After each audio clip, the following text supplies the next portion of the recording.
तो मुलगा काही गप्प बसणार नाही सर. तो भर मंडपात आला तर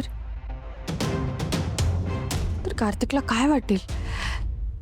मोक्षा हे सगळं कार्तिकपासून लपवून एक प्रकारे त्याची फसवणूकच करतीये.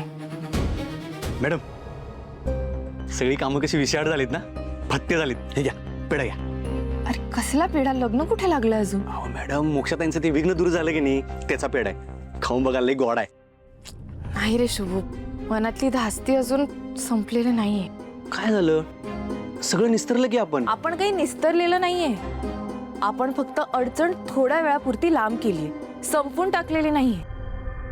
अरे यातलं काहीच कार्तिकला माहित नाहीये. ही त्याची फसवणूक केल्यासारखं आहे. आता सगळं सेटल झालंय आणि जुन्या गोष्टी कशाला उकरून काढायच्या? मॅडम, कार्तिक सरासनी हे कळालं की नाही, लय मोठा इश्यू होईल. शुभू, नाही मला सांग, लग्नानंतर सर तो मुलगा परत आला तर, किंवा ही गोष्ट दुसऱ्या कोणाकडनं कार्तिकला कळली तर, हे काय वाटेल त्याला? किती मोठा धक्का बसेल त्याला. आणि मग तो मोक्षावर परत कधीच विश्वास ठेवू शकणार नाही. मॅडम, पण हे सगळं खरं सांगून मोक्षा मॅडमांचं लग्न तुटलं तर? अहो, त्याची भीती वाटत नाही तुम्हाला? नाही, बरोबर आहे, भीती तर आहेच. खोटेपणावर टिकणाऱ्या लग्नापेक्षा सत्यामुळे तुटलेलं नातं केव्हाही चांगलं. आणि कार्तिकचं जर खरंच प्रेम असेल ना मोक्षावर, तर तो स्वीकारेल ना तिला. अरे ते कायमचे ओझ्यातून मोकळे होतील. तुमचं मॅडम सगळं बरोबर आहे, पण कुठला बी नवरा ना होणाऱ्या बायकोचा पास्ट असं पचवून घेणार नाही. रिस्क आहे मॅडम. शुभू, ही रिस्क नाही, ही गरज आहे. खोट्यावर उभे असलेल्या नात्यातून कधीच कोणाला सुख मिळत नाही. मी जाऊन हे मोक्षाला सांगणार, मग तिला काय करायचंय ना तो तिचा निर्णय असेल. अहो, पण मॅडम मॅडम मॅडम मोक्षा, श्रावणी, मी कशी दिसतेय? सुंदर दिसतेस. थँक्यू. मला थोडं बोलायचं होतं तुझ्याशी. बोल ना. तुम्ही प्लीज बाहेर जाल का?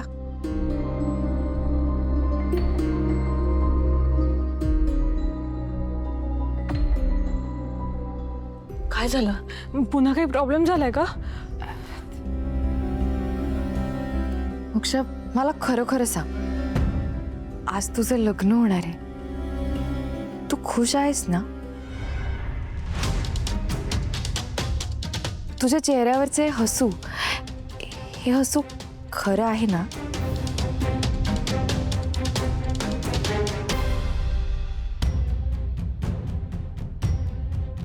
तुला कसलं टेन्शन आलंय माहितीये मला, आणि त्यावरचा उपायही आहे माझ्याकडे. काय? मला वाटतंय तू कार्तिकला तुझ्या पास्ट बद्दल सगळं खरं खरं सांगून टाक. काय? श्रावणी, काय बोलतेस तू? हे नाही, हे शक्य नाही. मोक्ष, हे बघ, एकदम माझं ऐकून घे. श्रावणी, हे बघ, तो विषय आता संपलाय आणि आज तुम्हा दोघांमुळे माझं लग्न होत आहे. मी तुम्हा दोघांचे उपकार कधीच विसरणार नाही. आणि कार्तिकचं माझ्यावर प्रेम आहे ग, तर विकीबद्दल सांगून कार्तिकच्या मनातून उतरायचं नाहीये. आणि मग त्याच्या तुझ्यावरच्या विश्वासाचं काय? हे बघ मोक्षा, तुमचं आज लग्न होईलही, कदाचित उद्या तुमचा सुखाचा संसार सुरू सुद्धा होईल. पण मग जर नंतर कधीतरी तुझा पास्ट परत आला तर मग काय करशील तू? कार्तिकला कळल्यावर त्याची रिॲक्शन काय असेल, ह्या सगळ्याचा विचार केलायस का तू? बघ मोक्षा, मला हे असले प्रकार अजिबात आवडत नाही. काय नाही आवडत? त्या मुलासोबत जे खिदळत होतीस ना ते. मॅडम, तुम्ही म्हणताय ते बरोबरच आहे, पण ते पोरगच परत नाही आलं तर? हा, दोघांचा संसार सुखाचा होईलच की. समजा ते पोरग परत आलंच, त्यावेळी कार्तिक सर समजून घेतीलच ना, आणि दोघ जण निर्णय घेताच येईल त्यांना काहीतरी चांगला. शुभ, अरे ही तुमच्या राजकारणातली युती नाहीये, हे जन्माचं नातं आहे. आणि कुठलंही नातं हे विश्वासावर उभं राहतं आणि त्यावरच टिकतं. नात्यात विश्वास नसल्यावर काय होतं ना, हे चांगलंच माहिती रे मला. बघ मोक्षा, तू ना एकदा माझं नीट ऐक. लग्नाच्या आधी जर तू कार्तिकला सगळं सांगितलंस ना, तर त्याला अवघड नाही जाणार. पण समजा लग्न झाल्यावर त्याला सगळं कळलं तर त्याला नक्की हेच वाटेल की तू त्याला फसवलंस. आपलं लग्न होणार हे विसरू नकोस मोक्षा. उगाच कुठल्या तरी परपुरुषाबरोबर असं हे मी नाही खपून घेणार. नाही, मी हे नाही करू शकत. माझं त्याच्यावर खूप प्रेम आहे ग. मला तो हवा आहे. मी आता त्याला नाही गमवू शकत. मोक्षा, तुला मामा बोलावतायत.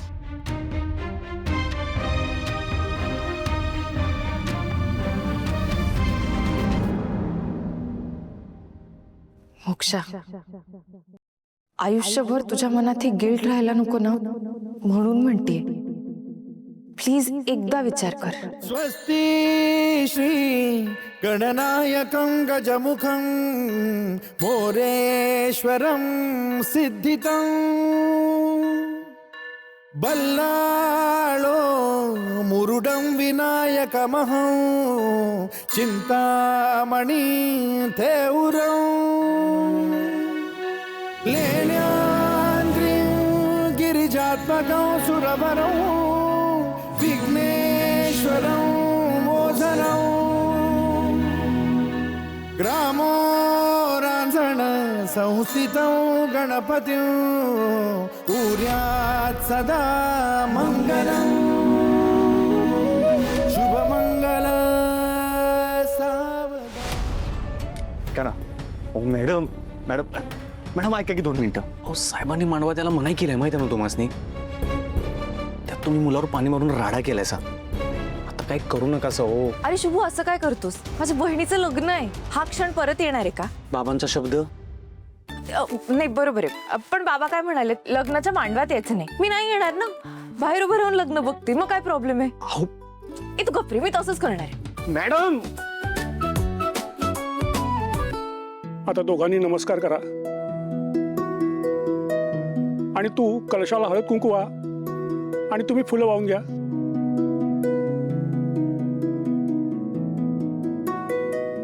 आजपासून तुमच्या दोघांच्या आयुष्याला नवीन सुरुवात होत आहे. आता तुम्ही दोघांनी सुखदुःखाच्या गोष्टी एकमेकांना सांगायच्या. यापुढे तुमची सुखदुःख एक असणार आहेत. दोघांनी एकमेकांना सगळं सांगायचंय. काही लपवायचं नाही बरं का.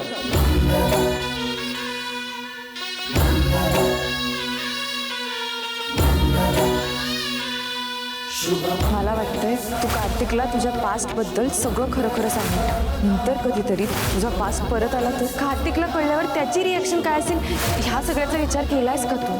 हे जन्माचं नातं आहे आणि कुठलंही नातं हे विश्वासावर उभं राहतं आणि त्यावरच टिकतं. गोदावरी नर्मदा. मोक्षा, अजूनही वेळ गेलेली नाहीये. खोटेपणावर नातं बांधू नकोस. खरं काय ते सांगून टाक कार्तिकला. त्यांना पण कळू दे की तू तुझा बॉयफ्रेंड आहे. तू डीच केलंयस मला आणि मी आता तुला कुठे नाही जाऊन देणार. तू माझी आहेस. तू भले तू लग्न कोणासोबतही करू दे. आज लग्न आणि हनीमून आपलाच होणार. तू माझी आहेस. मी संशय नाही घेते तुझ्यावर. माझं खूप प्रेम आहे तुझ्यावर खरंच. आणि म्हणून त्रास झाला. सॉरी. त्यांना पण कळू दे कोणासोबत मी तुझं काही लपवायचं नाही बरं का. तर त्याला मला हेच वाटेल की तू कार्तिकला तुझ्या पास्ट बद्दल सगळं खरं खरं सांगून टाक. तू डीच केलंयस मला. मी आता तुला कुठे नाही जाऊन देणार. थांबा.